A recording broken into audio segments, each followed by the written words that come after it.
right here. So Brennan, tell me in a couple of sentences what it is that you do and where in the electronics life cycle your work fits. We have software for resellers, of which there are many here. All these people buying and selling used products, used cell phones, used laptops, tablets, etc. And we build software that they use to track the serialized products, track the IMEIs of those products, and all the way from when they purchase them to reselling on e-commerce channels. So we integrate with eBay, Amazon, Back Market, Rebello, Refurbed, Walmart, all of these e-commerce marketplaces, and we pull in the orders that these guys, when they're selling these products online, we pull those orders in and we let them connect which serial number went out on which order. And so they're using our operational order management software and IMEI management software to track that whole process. Okay. So logistics services almost? Yeah, it's kind of a blend of ERP software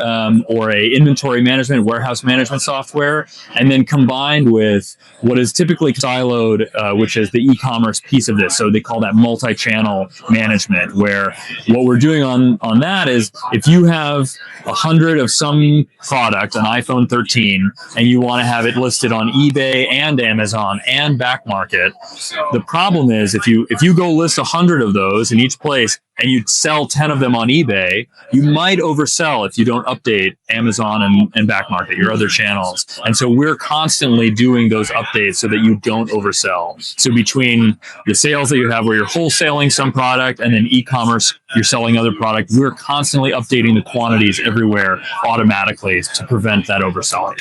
And how is the secondhand phone or electronics market fitting into all of this? It is the market we built this product for. So compared to, there are a bunch of other software providers that do similar things, but they do them for new products or different categories of products that don't have all the challenges that used electronics have, where we bring in like test results, for example, from Phone Check and Dr. Phones and M360 and Manipov, all these companies that make software where you plug in the phone and test it.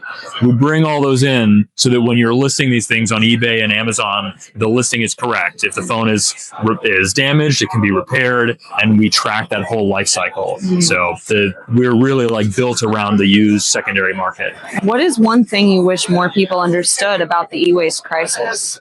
I think that we see channels, I personally see channels like Back Market doing a lot of advertising and sharing how plausible it is to have a secondhand device. So this is maybe a little bit broad, but I think that I'm very grateful to them and to all of the channels that are doing marketing to make it cool to buy something used. I'm a hugely passionate person about secondhand products. I'm always buying stuff on Facebook Marketplace and scouring for a deal. And I wish that more of the world and our consumerist culture was excited about that.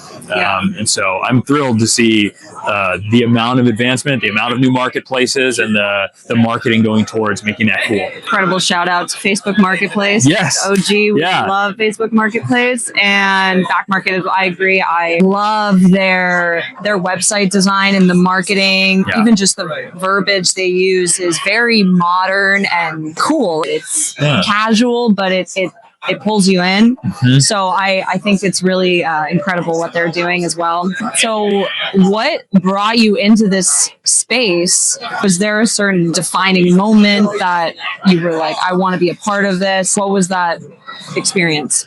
I think it's a very common story. I wanted to make some money, and so I bought and sold products on Facebook Marketplace, which didn't exist at the time, on Craigslist and eBay back in the early 2010s. And these were products that I knew as a passionate electronics user. And so I was buying and selling them. And then over time, that led to being obsessed with solving my own problems. And so we built this software, and then it turned out there were many people out there that needed the software. And so a lot of iterative steps in there, but here we are. Amazing. It's incredible. Well, thank you for the work that you're doing, and excited to have you here at Mobile Disrupt. Excited to be here. Thanks for watching this episode of Second Life Sessions. Don't forget to like and subscribe so you don't miss an episode. To find a repair shop near you and give your devices a second life, check out wheretorepair.org. For resources and more information, visit techcareassociation.org. We'll see you next time.